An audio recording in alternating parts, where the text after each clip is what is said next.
Hello students से आज की वीडियो में देखेंगे हड़प्पा सभ्यता के स्थल और उनसे संबंधित नदियों के बारे में देखेंगे और इसे ट्रिक की सहायता से याद भी करेंगे। तो ट्रिक में आपको एक लाइन याद करनी है। सुधा का बरा हरा कंगा पड़ोसी रमा ने लिया तो लोभी मोसी रोस में आई। सुधा का बरा हरा कंगा पड़ोसी रमा ने लिया तो लोभी मोसी रोस में आई। अगर आपको ये लाइन याद है तो हड़प्पा सभ्यता के स्थलों के नाम और उनसे संबंधित नदियों के नाम भी आपको याद हो जाएंगे। तो ट्रिक का यूज करते हैं सुधा। तो सु से हो जाएगा सुत कांगे डोरे, दा से हो जाएगा दाशक नदी। मतलब सुत कांगेडोर सभ्यता दाशक नदी के किनारे विकसित हुई है।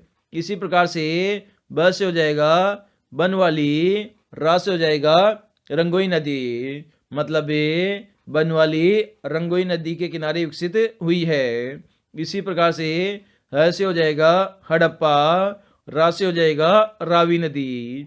मतलब हड़प्पा सभ्यता रावी नदी के किनारे विकसित हुई है।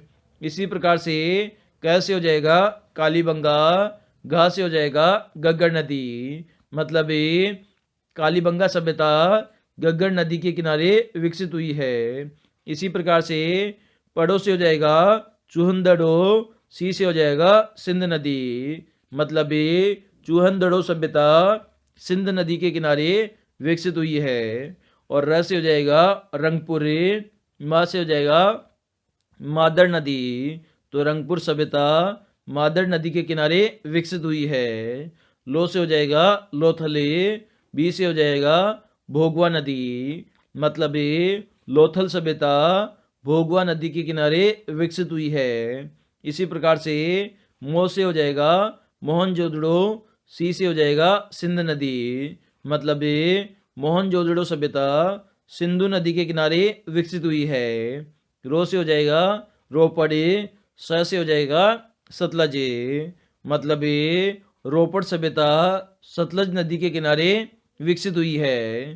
तो इस प्रकार से आज हमने देखा सुत कांगेडोर सभ्यता दाशक नदी के किनारे विकसित हुई है, बनवाली रंगोई नदी के किनारे विकसित हुई है, हड़प्पा रावी नदी के किनारे विकसित हुई है, कालीबंगा गग्गर नदी के किनारे विकसित हुई है, चूहनदड़ो सिंधु नदी के किनारे विकसित हुई है, रंगपुरी मादर नदी के किनारे विकसित हुई है, लोथले भोगवा नदी के किनारे विकसित हुई है, मोहनजोदड़ो सिंधु नदी के किनारे विकसित हुई है, और रोपड़े सतलज नदी के किनारे विकसित हुई है। और इन सभी के हमने नाम याद किए। सुधा का बरा हरा कंगा पड़ोसी रमा ने लिया तो लोभी मोसी रोस में आई। ट्रिक की सहायता से हमने इसे याद भी कर लिया है।